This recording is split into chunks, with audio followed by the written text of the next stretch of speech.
ममता दीदी ने हमेशा विक्टिम कार्ड का पॉलिटिक्स खेला है। कभी पैर तुड़वा लेती हैं, कभी सिर पर पट्टी बंधवा देती है, कभी बीमार हो जाती है, और कभी चुनाव आयोग के सामने बेचारा बनकर चुनाव आयोग को गालियां निकालती। मगर ममता दीदी, मैं आपको बताने आया हूं कि आपकी ये राजनीति को, विक्टिम कार्ड की पॉलिटिक्स को बंगाल की जनता अब बहुत अच्छे तरीके से समझ गई। चुनाव आयोग जैसी संवैधानिक संस्था पर गाली गलौज करना ये बंगाल की संस्कृति को शोभा नहीं दे। मैं आज एसआईआर के बारे में भी खुलकर बताना। एसआईआर पूरे देश भर में हो रहा, कहीं पर जुडिशियल ऑफिसर नहीं लगाने पड़े, सिर्फ बंगाल में लगाने पड़े। कारण क्या है? यही चुनाव के अंदर तमिलनाडु में भी एसआईआर हुआ, कोई कोर्ट केस नहीं हुआ। केरल में भी एसआईआर हुआ, कोई कोर्ट केस नहीं हुआ। तमिलनाडु में डीएमके की सरकार है, केरल में कम्युनिस्टों की सरकार है। बंगाल में ऐसा क्या हुआ कि सुप्रीम कोर्ट ने जुडिशियल ऑफिसरों को लगाना पड़ा? इस बात का जवाब ममता बनर्जी ने बंगाल की जनता को दिया। आपके डिस्ट्रिक्ट मजिस्ट्रेट निर्भीक रूप से काम नहीं किए, इसलिए सुप्रीम कोर्ट ने जुडिशियल ऑफिसर्स को लगाना पड़ा है। पर एसआईआर पर वो जो आरोप कर रही है, मैं आज बंगाल की जनता को पूछना चाहता हूं, जो घुसपैठियों को वोटर बनाकर यहां रखा गया है, उनको क्या बंगाल का भविष्य तय करने का निर्णय देना है या नहीं देना है? वो बंगाल की जनता ने तय करना है। मैं भारतीय जनता पार्टी की ओर से स्पष्ट कर देना चाहता हूं, सिर्फ वोटर लिस्ट से नहीं, देश भर से एक एक घुसपैठियों को हम चुन कर देश के बाहर निकालने के लिए संकल्पबद्ध है, और ये मेरी पार्टी का एजेंडा है। ममता जी को जो आरोप लगाना है वो लगाएं। मित्रों, डबल इंजन की सरकार, इसके कई ऐसे उदाहरण हैं। उत्तर प्रदेश बीमारू से बेमिसाल बना, मध्य प्रदेश ने कृषि विकास और विकास के नए स्टैंडर्ड सेट किए, आसाम जहां सालों से उग्रवाद था, वहां आज सेमीकंडक्टर का प्लांट लग रहा है, त्रिपुरा ने 25 साल के ठहराव को समाप्त कर कैडर राज को समाप्त कर हम विकास के रास्ते पर आगे बढ़े हैं। और अब बारी है बंगाल की, यहां पर भी सिंडिकेट से मुक्ति पाने का ये चुनाव है। मित्रों, मैं चार्जशीट के कुछ महत्वपूर्ण मुद्दे पर भी बताना चाहता हूं। इस चार्जशीट में घुसपैठियों की समस्या को हमने ढंग से उजागर किया है। घुसपैठिया न केवल देश की सुरक्षा के लिए बहुत बड़ी चिंता का विषय है, वो हमारे गरीब श्रमिकों की मजदूरी में भी हिस्सेदारी लेते हैं, गरीब लोगों के अनाज में भी हिस्सेदारी प्राप्त करते हैं, और युवाओं की रोजगारी भी छीन। मैं आज ममता बनर्जी जी को स्पष्ट पूछना चाहता हूं कि घुसपैठिए इतने आ गए कि आपकी सरकार सो रही है? मुझे मालूम है वो कहेगी कि भी ये सब क्या कर रही है, ये सब तभी रोक सकती है जब आप बॉर्डर पर बाड़ लगाने की हमें भूमि दे।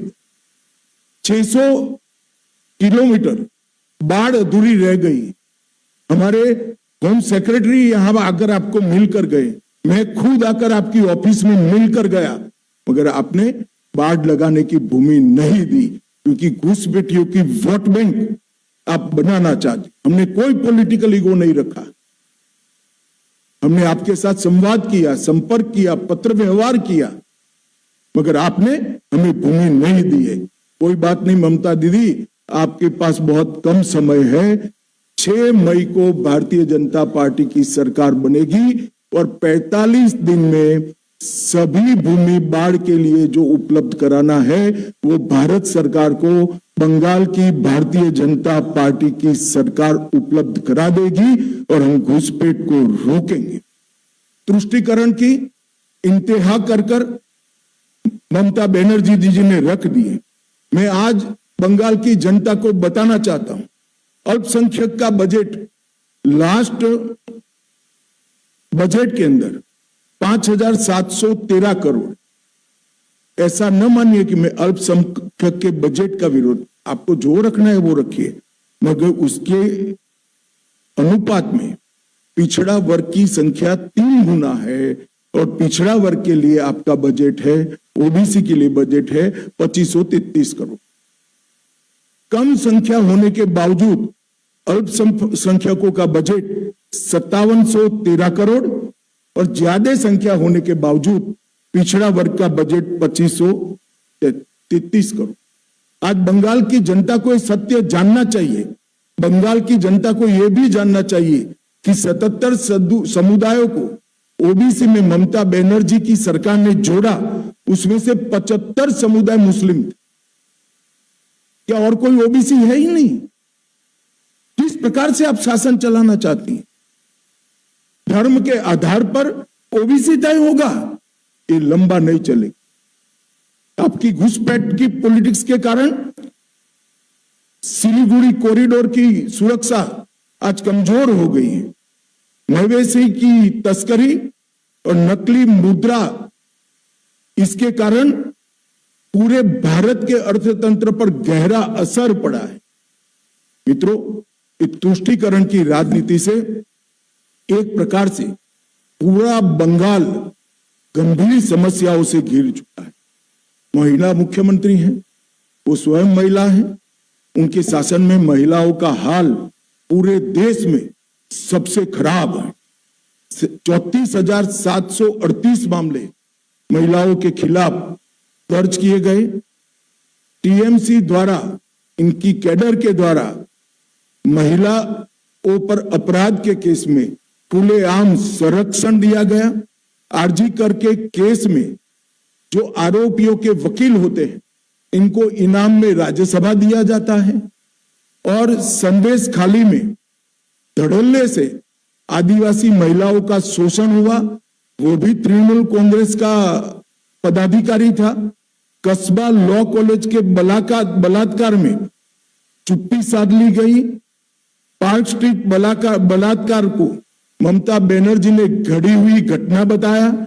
हंसकाली पीड़िता के केस में टीएमसी नेता के एक बेटे ने बलात्कार किया, तो टीएमसी के नेताओं ने उसके महिला के चरित्र पर ही सवाल उठा दिए। कामदूनी सामूहिक बलात्कार और हत्या के लिए मुख्यमंत्री ने स्वयं महिला जो न्याय की मांग कर रही थी, उनको माओवादी बताया।